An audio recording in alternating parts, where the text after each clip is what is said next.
Naman, sir. Okay, we all know about ideal gas equation. PV equal to nRT. अच्छा, एक gas को हम characterise कैसे करते हैं?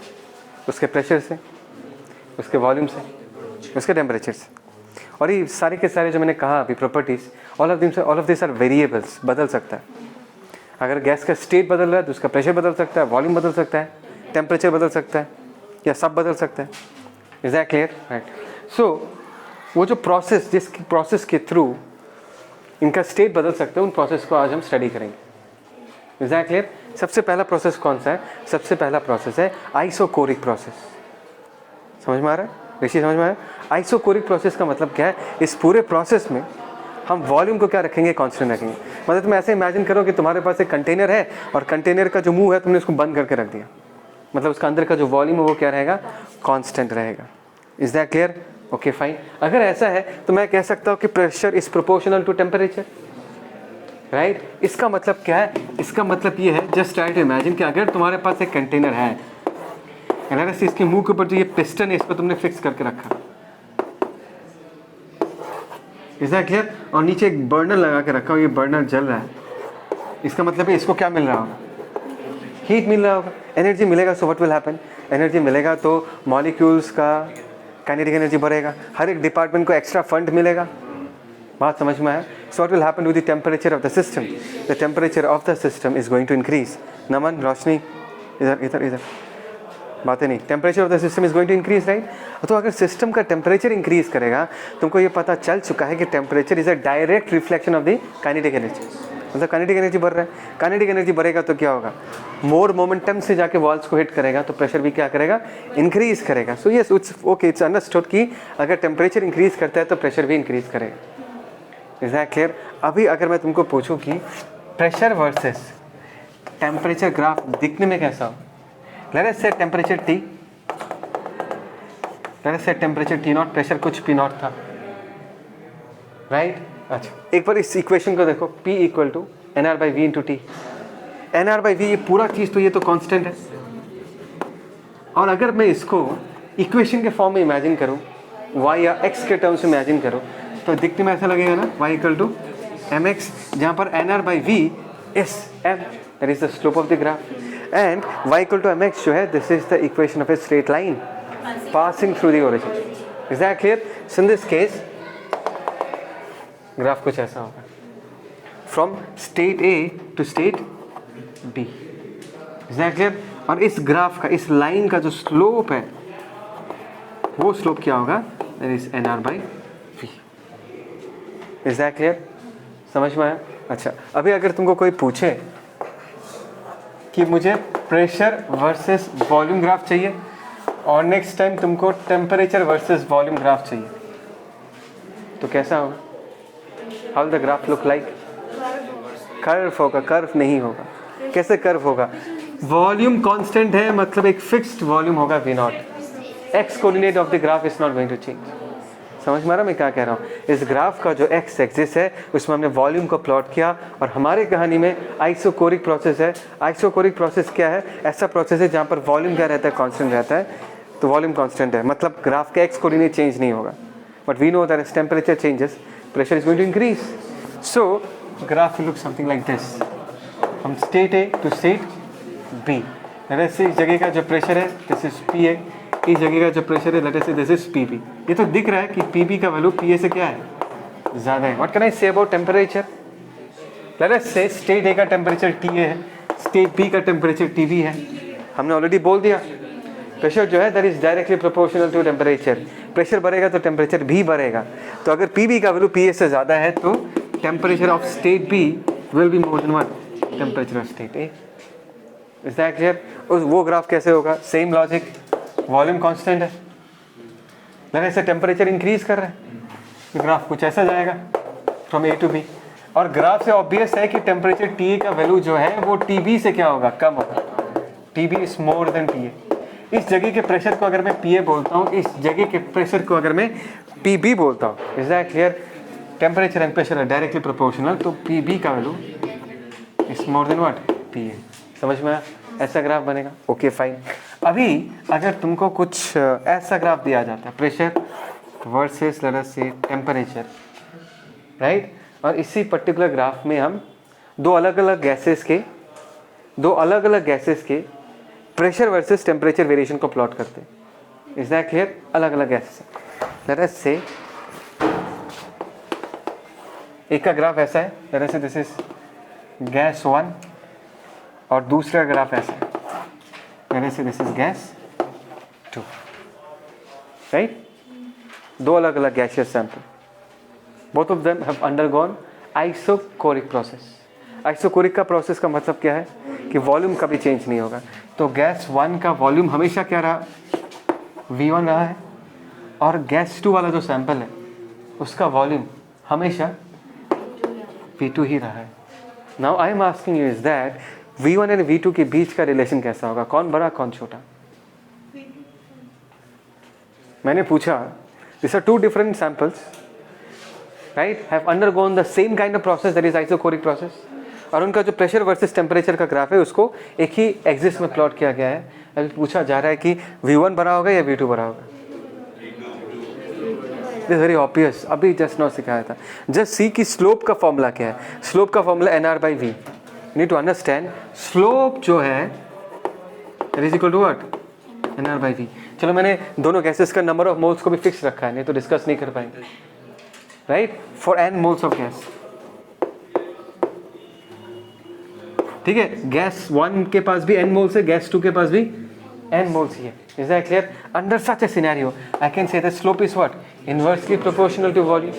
Is that clear? अभी देखो वॉल्यूम का इन्फॉर्मेशन पहले तो मिलेगा नहीं, लेकिन स्लोप का इन्फॉर्मेशन डायरेक्टली ग्राफ को देख के ही हम बता सकते हैं कि जो पर्पल वाला ग्राफ है उसका स्लोप ज़्यादा है, येलो वाले का ग्राफ का स्लोप कम है, और जिसका स्लोप कम होता है उसका वॉल्यूम क्या होगा, ज़्यादा होगा। समझ में? इस तरीके से एनालाइज करना पड़ता है। फिर से इसका स्लोप कम है तो इसका वॉल्यूम क्या होगा, ज़्यादा होगा। तो हम क्या लिख देंगे, V2 का जो वैल्यू है वो V1 से क्या है, V1 से ज़्यादा है।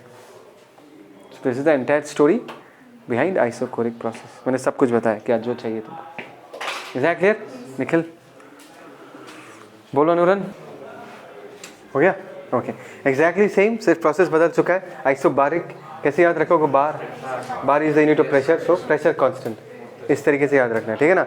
तो प्रेशर कांस्टेंट है, फॉर्मूला सबको पता है, ढंग से अरेंज करके लिख दो, V equal to NR/P into T, right. Volume बदलेगा, टेम्परेचर बदलेगा, X टेम्परेचर का पार्ट प्ले करेगा या टेम्परेचर X का पार्ट प्ले करेगा, और वॉल्यूम Y का पार्ट प्ले करेगा। NR/P क्या होगा, स्लोप का पार्ट प्ले करेगा। तो this is of the form Y equal to MX। तो वॉल्यूम वर्सेस टेम्परेचर ग्राफ अगर ड्रॉ करूंगा, that graph will be a straight line passing through the origin, और इसका स्लोप कितना होगा, slope in this case is equal to NR/P। Slope is inversely proportional to pressure. Repeat, दो graph बनाया, gas 1 gas 2, दोनों का number of moles हमने क्या रखा है, सेम। इसका भी n मोल्स, इसका भी n मोल्स, और स्लोप जो है ध्यान से देखना, in this case it is inversely proportional to what, pressure. कहाँ से पता चला, ये देखो, स्लोप जो है that is inversely proportional to pressure. मतलब जिसका स्लोप कम उसका प्रेशर क्या होगा, ज़्यादा होगा। Is that clear? तो यहाँ पर क्या हो जाएगा, P2 more than what, P1। अच्छा एक बात बता देता हूँ, ध्यान देना कि यहाँ पर वॉल्यूम वर्सेस टेम्परेचर ग्राफ है, उल्टा दे देगा। अगर T वर्सेस V अगर दे देगा तो स्लोप इन्वर्स हो जाएगा, लेकिन तो वो सब गलती मत करना। सीधा सीधा क्वेश्चन एग्जाम में आता नहीं है, ऊपर T नीचे V दे के पूछ देगा, राइट। तो अंधों जैसा सॉल्व मत करना, अच्छे से देखना, ठीक है ना, क्या कोऑर्डिनेट्स दिया। अच्छा ये भी तो पता है तुमको, प्रेशर कांस्टेंट है, तो at a particular pressure temperature बढ़ेगा तो वॉल्यूम भी बढ़ेगा। So this is volume VA, this is volume VB, this is TA, this is TB। और मुझे पता है कि वॉल्यूम जो है that is directly proportional to what, temperature. तो वॉल्यूम अगर बढ़ चुका है तो टेम्परेचर भी बढ़ चुका होगा, TB मोर देन TA। खत्म। In this case pressure fixed है, सोचो टेम्परेचर राइज कर गया, let's say this is TA, TB, same कहानी, pressure is proportional to temperature, तो PB का वैल्यू जो होगा वो PA से क्या होगा, ज़्यादा होगा। एग्जैक्टली सेम कहानी, जस्ट लाइक आइसोकोरिक प्रोसेस, सिर्फ प्रेशर को यहाँ पर कांस्टेंट मान के कहानी आगे बढ़ाना। Is that clear? सेम ही चीज़ बताया तो लास्ट में जो होता है। लास्ट आइसोथर्मल प्रोसेस, ठीक है। आइसोथर्मल, थर्मल मतलब टेम्परेचर, टेम्परेचर इज कांस्टेंट। फिर से सजा के लिखेंगे, PV इक्वल NRT। वेरिएबल क्या होगा, T के अलावा P और V है, दे आर द वेरिएबल्स। तो P इक्वल टू nRT/v लिख दिया। nRT तो कांस्टेंट है, सो P is playing the part of y, T is playing the part, sorry V is playing the part of what, x, nRT एक constant है। Graph पहले भी बताए थे, रेक्टेंगुलर हाइपरबोला बोला था ना कि प्रेशर, वॉल्यूम जब कम होगा तो प्रेशर बहुत ज़्यादा होगा, वॉल्यूम जब ज़्यादा होगा प्रेशर क्या होगा, कम, ऐसा कुछ होगा। Pressure is what, inversely proportional to volume, correct. Okay, अभी ये चीज़ समझना है, फॉर द सेम वॉल्यूम, मैंने वॉल्यूम दोनों केस के लिए क्या रखा है, सेम रखा है, V is same for both the gases, gas 1 gas 2। Sorry एक मिनट पॉज करना, यहाँ पर एक करेक्शन है, for n moles of both gases, दोनों के लिए हमने n मोल्स लिया, गैस 1 गैस 2। तो ये पहला एक कर्व है गैस 2 के लिए, पर्पल वाला is the graph of gas 1 and both of them are isothermal curves, isothermal curves बोलते हैं।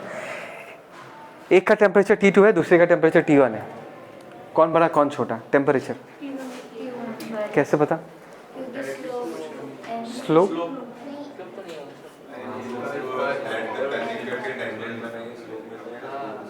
भाई this is a graph which is having varying slope, straight line का स्लोप कांस्टेंट होता है, हर चीज में स्लोप घुसा दोगे क्या,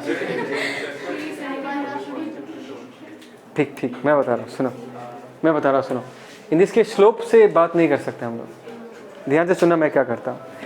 लेट अस से कि हमने एक फिक्स्ड वॉल्यूम में दोनों गैसेस को एनालाइज किया, फिक्स्ड V वॉल्यूम में, तो इस वॉल्यूम के करस्पॉन्डिंग इसका प्रेशर कितना है, लेट अस से P2, और इसके करस्पॉन्डिंग इसका प्रेशर क्या है, P1। It is very clear cut case कि P1 का वैल्यू P2 से क्या है ज़्यादा है।